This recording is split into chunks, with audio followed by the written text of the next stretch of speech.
Hi there, I'm Dr. Norman Kalyniuk, the Medical Director at Bodystream. Today I'm going to demonstrate what's involved with a Botox injection in the forehead region. The area that I'm going to treat are the frown lines. Dana, if you could frown down. This is caused by a muscle here called the procerus, another muscle here called the corrugator. Okay, Dana, you can relax now. And the other thing we're going to do today is a bit of a brow lift. And if you can squint down really tight, Dana. So what's involved with the brow lift is relaxing the muscle right here to raise the eyebrow up a little bit. And finally, what I'm going to do is treat her forehead muscles. So if you could look like you're really surprised, Dana, you could see the lines forming there. There are two main options of treating these lines. One of them is with Botox. Botox is a purified form of the botulism toxin. It comes in a liquid, and what we basically do is inject it at various sites in these muscles, and it relaxes the muscles, and over time causes the lines to either recede totally or fade away. The other option is to use an injectable filler. The one that I use is called Juvederm. Fillers are not as much preferred in this area because there's some pretty severe side effects you can have with them, and typically the lines respond much better to Botox. Now it's time for the treatment.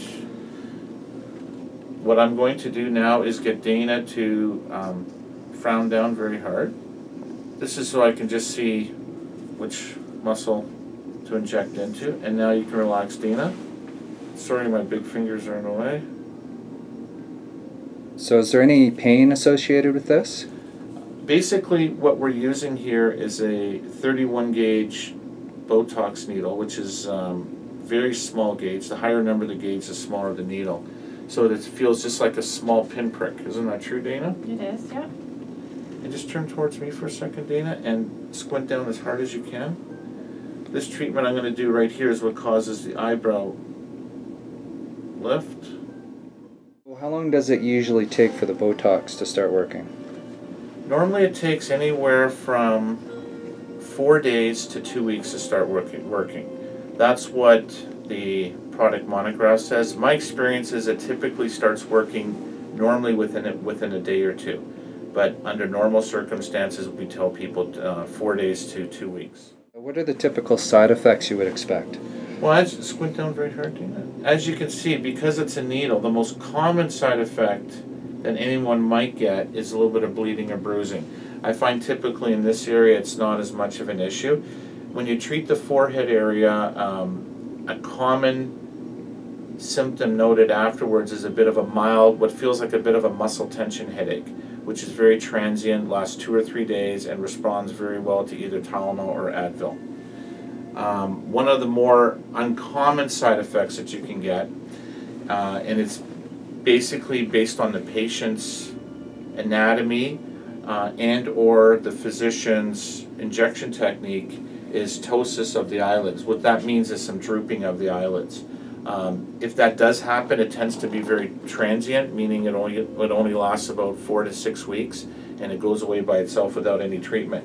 In the case of a severe ptosis, there's an eye drop you can use to stick in the eye to kind of help raise the eyelid. How long does a typical procedure take? Normally the procedure takes about 10 to 15 minutes. What I like to do first is go over any questions that the patient may have, go over some of the common side effects, and just outline the cost and the area that we're treating and what she can expect from the treatment. So after the treatment, is there any special protocol or something that the patient should follow? What I normally like people to do is, Dana, and I'll have you demonstrate this, is to, for about half an hour after the treatment, work the Botox into the muscle. So that if I did the frown lines, that involves frowning a lot and looking really surprised. So if someone's driving home, they can frown and look surprised a lot, and hope that nobody's looking in the car next to them thinking they're crazy. But what the theory behind that is it's supposed to help the Botox work into the muscles better.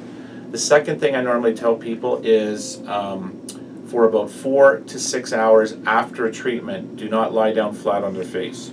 The theoretical reason for that is that if someone's lying down flat on their face or manipulating the area, like getting a massage or anything that involves rubbing that area, I don't have them do it for 4 to 6 hours because the Botox theoretically can seep into an area that it's not supposed to be in and cause some problems. And the most common problem would be ptosis of the eyelid, which is that drooping of the eyelid that I mentioned earlier. In your experience, how long would a typical treatment last, or how often does somebody need to get a Botox treatment? Well, typically a treatment can last anywhere from 3 to 6 months. That is more dependent on the patient's musculature and less dependent on the amount of Botox used.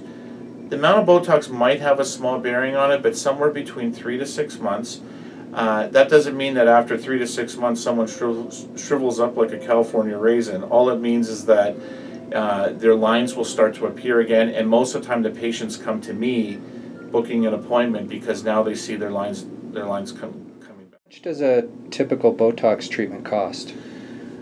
Basically, most of the physicians that do Botox treatments charge for Botox by the unit.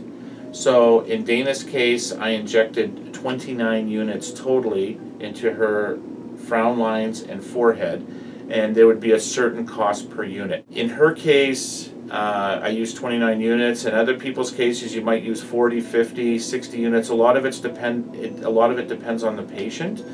And that could cost anywhere from, in Dana's case, $290 to $300, all the way up to $500 or $600. I must admit, most of the time, less is better, and it tends to run somewhere between the $200 to $300 range.